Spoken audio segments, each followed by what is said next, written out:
Hello, I just had a real estate education with Uncle G. I'm Ria, and here are my 24 lessons learned on today's topic 7 signs you have a great deal. Lesson 1. The number of units is the single most important term of all real estate. It's the most overlooked and the underspoken term in real estate. It's not the net operating income, and it's not the gross rent multiplier. It is the number of units. And why? Number 2, it's because the number of units times any increase will determine appreciation in the future. The number of units times any increase will determine the appreciation in the future. Number 3, the number of units times the rent increase determines the appreciation of the property. Fourth, how do I exit this property? How do I make money on this property? Number 5, when he started buying real estate, they said, look, you make money when you buy the deal. And we've all heard this before, that investors make money when they buy the deal. Number 6, Uncle G says, the truth is, it could be that you make money when you bought the deal because it is so low. That was the concept when he bought it low. But that's in a cycle where people were not buying real estate. There are 3 cycles in real estate: the buyer's market, the seller's market, and third is somewhere in between. 7th lesson, when it's a buyer's market and you're stealing property, the adage is you make your money when you buy the deal. Uncle G said he saw a post recently someone bought 70% below market. Uncle G says you're not gonna buy any good stuff at 70% off the market. Uncle G bought a deal for $101 million in Austin, Texas. It has 88 acres of land, 456 units. It's a premium piece of property, a trophy property. 456 units give Uncle G the opportunity that if he can raise the rents by $25 per unit per month, let's do the math. 456 units times raising the rent of $25 per month times 12 months, that's $136,800 a year. If the cap rate is 5%, so $136,800 divided by 0.05 equals $2.736 million more of cash flow on just a $25 increase per month in all those 456 units. Now, if you have 4 units times 12 months times $25 per month increase, that's $1,200. Now, if the cap rate is 5%, $1,200 divided by 5% is $24,000. $24,000 more of cash flow on a $25 per month increase in all those 4 units. Now the difference between the 456 units from the 4 units, the 456 units, you are hiring somebody to make a phone call on that deal because the number of units can actually hire a good manager. Whereas on the 4 units, you are making the phone call yourself. You can't even be a good manager because you only got 4 units. And you know all these people by name by now. 7th lesson. Warren Buffett said, I don't mind investing in stocks, but I would rather buy a business. Uncle G says when you're worth 80 or 90 billion, you can buy a business. When you're worth 80,000 or 100,000, you cannot buy a business unless you buy real estate. The number of units sitting on your piece of property is a business. Lesson 8. There are 7 things that we need to look at. 7. Number 1, positive cash flow. Positive cash flow is the holy grail of all finance and not just real estate. Positive cash flow above operating expense and debt. Number 2, the bank needs to be highly interested in your deal. Number 3, your manager. Your manager needs to be happy about the property and she's well paid and he or she is smiling. If you can't pay the manager, you have a property that is worth less. Number 4, you would have unsolicited BI, buyer interest. You're not listing your property and you have people calling you about your property. Number 5, you need stable, and growing job growth in your market.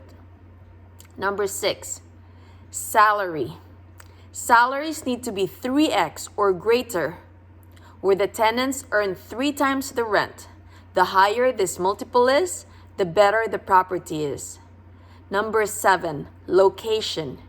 Everybody feels good about the location, not just the people that live there, but when you're telling people about the location, they know that we're doing great.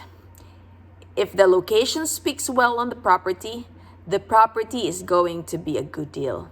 Lesson 9, we like real estate, we like cash flow, we like appreciation, we like paying down debt, we like the fact that banks are willing to loan us the money on these loans, and we like to be paid every month while we sit and wait for 2 or 3x return on our money. Lesson 10, you should be shopping real estate in other areas. What does Singapore have to do with LA?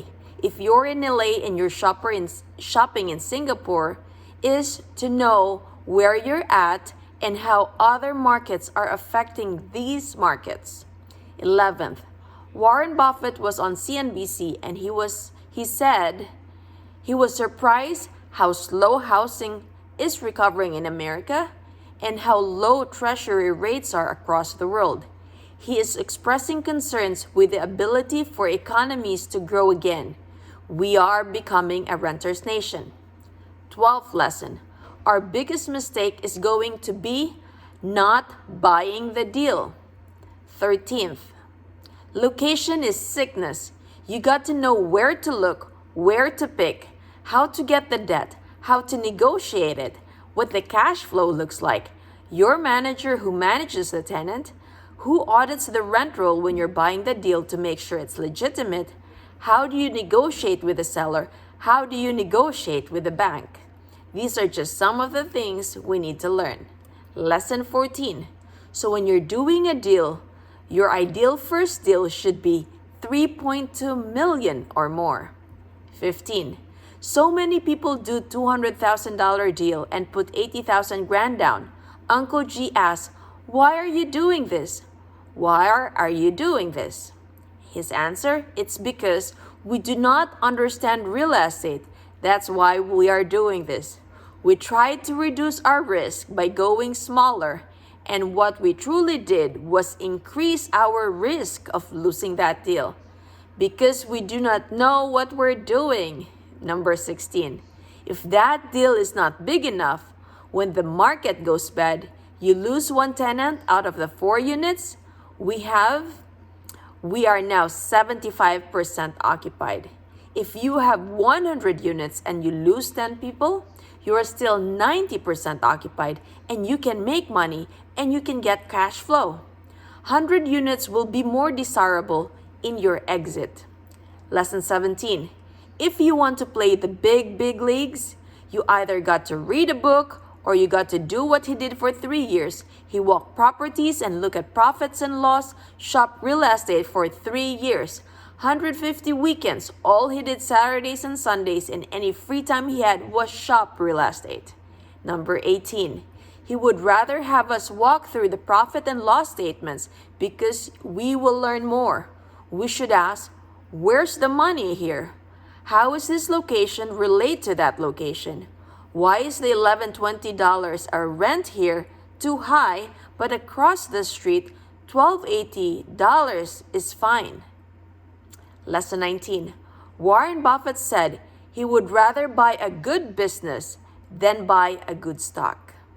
20th lesson. You got to spend money on real estate for big deals. The lawyer's gonna cost you $25,000. The title insurance is gonna cost you $1,000 to $2,000 for every $100,000. The purchase sales agreement or PSA will cost you $15,000 to $20,000, maybe $50,000. Lesson 21. We have to understand that the game is not fair. It's never going to be fair, and the little guy does not get the good deals in the marketplace. Lesson 22. Fannie Mae is the biggest housing lender in the world. So now, if they don't want to do your deals, that tells you something. If the bank is not willing to give you money, there's something wrong with your deal. It doesn't mean that you cannot make money. It means there's something wrong with your deal for Fannie to feel good about lending money on that deal. Sometimes the banks are willing to give you money just because they know they're going to trap you. And Uncle G said it happened to about 30 million people in America when they got trapped in deals that they don't pay income. 23rd lesson. It doesn't matter how big that property is. If it does not produce income and somebody dies, the bank's gonna take that property. You cannot fund the property taxes. If something happens to you and your estate can't pay the property taxes in these single-family homes, the bank's going to seize your property and they're gonna dump them off at some auction. Lesson 24. You want to buy real estate where there's an exit. It doesn't go back to the bank. So here are my 24 lessons learned. I hope you learned something. And please do subscribe to my channel and follow me on Facebook. I'll be doing more of real estate. Take care and God bless.